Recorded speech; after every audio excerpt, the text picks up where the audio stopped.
Hi friends, welcome to sweet home.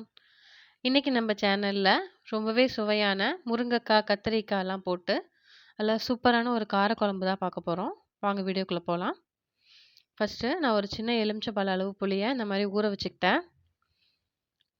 சின்ன வெங்காயம், தக்காளி, பூண்டு, வெந்தயம் எல்லாமே நான் ரெடி பண்ணி எடுத்து வச்சுக்கிட்டேன். இந்த சைடு முருங்கைக்காய், கத்திரிக்காயும் கட் பண்ணி வச்சுக்கிட்டேன். இப்போ நம்ம ஒரு மண் சட்டி வச்சு அதில் நல்லெண்ணெய் சேர்த்துக்கலாம் கொஞ்சமாக. இந்த மாதிரி காரக்குழம்புலாம் நல்லெண்ணெயில் செய்யும்போது ரொம்பவே டேஸ்ட் நல்லாயிருக்கும். இதில் ஒரு 1/4 டீஸ்பூன் வெந்தயம்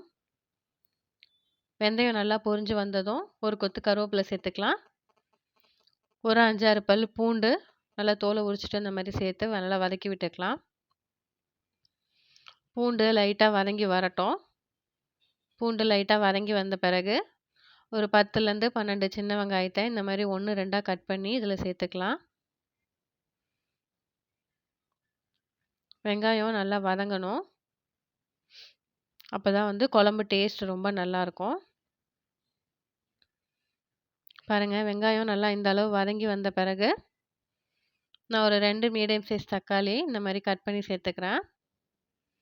தக்காளி கம்மியாகவே சேர்த்துக்கோங்க, ஏன்னா புளி வேறு சேர்க்குறோம், அதனால் ரொம்ப வேண்டாம். 2 சின்ன சைஸ் தக்காளியை இந்த மாதிரி கட் பண்ணி நான் சேர்த்துக்கிட்டேன்.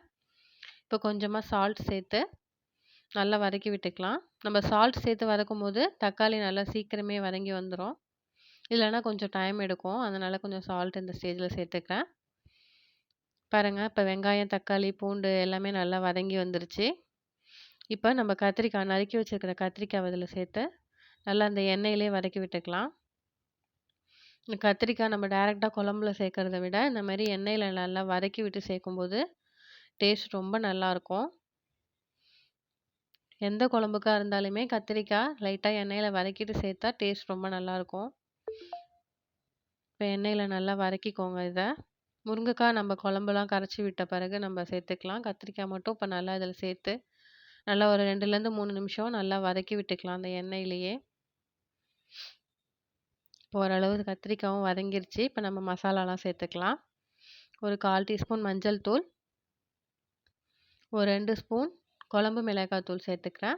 உங்களுக்கு காரத்துக்கு ஏற்ற மாதிரி கூடவோ குறைச்சோ நீங்கள் சேர்த்துக்கோங்க. நான் 2 ஸ்பூன் சேர்த்துக்கிறேன். இப்போ இந்த குழம்பு தூள், மஞ்சத்தூளோட மசாலா வாசனை எல்லாம் போகிற மாதிரி அடுப்பை சிம்மில் வச்சுட்டு மசாலா கருகிடாமல் ஒரு 1 நிமிஷம் வதக்கி விட்டுக்கலாம். நல்லா அந்த மசாலாவோட பச்சை வாசனை போகணும். ஒரு 1 நிமிஷத்துக்கு நல்லா அடுப்பை சிம்மில் வச்சுட்டு வதக்கி விட்டுக்கலாம்.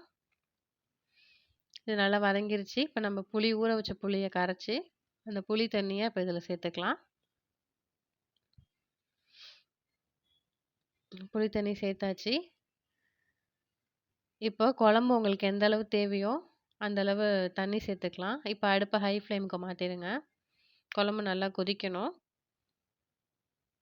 இப்போ குழம்பு எந்த அளவு உங்களுக்கு தேவையோ அந்த அளவு தண்ணி சேர்த்துக்கலாம். கொஞ்சமாக புளியை மட்டும்தான் கரைச்சி சேர்த்துருக்கேன். இப்போ கொஞ்சம் தண்ணி சேர்த்துக்கிறேன். இப்போ குழம்புக்கு தேவையான உப்பு, கல்லுப்பு நான் கொஞ்சமாக சேர்த்துக்கிறேன். இப்போ கட் பண்ணி வச்சுருக்கிற முருங்கைக்காயும் சேர்த்துக்கலாம். எல்லாத்தையும் சேர்த்துட்டு நல்லா எல்லாத்தையும் கலந்து விட்டுட்டு இது நல்லா கொதிக்கணும். நல்லா ஒரு கொதி வந்த பிறகு நம்ம உப்பு உரப்புலாம் கரெக்டாக இருக்கான்னு செக் பண்ணிடலாம். இப்போ ஒரு கொதி வந்துருச்சு. நம்ம போட்ட கல் உப்புலாம் கரைஞ்சிருக்கும். இப்போ உப்பு உரப்பு எல்லாமே கரெக்டாக இருக்கான்னு செக் பண்ணிவிட்டு இதை நல்லா மூடி போட்டு ஒரு 5 நிமிஷம் நல்லா கொதிக்க விட்டு வேக வச்சுருங்க. அந்த போட்டிருக்கிற காயெல்லாம் வெந்து குழம்பு நல்லா கொதிச்சு நல்லா சூப்பராக ரெடி ஆகிடும்.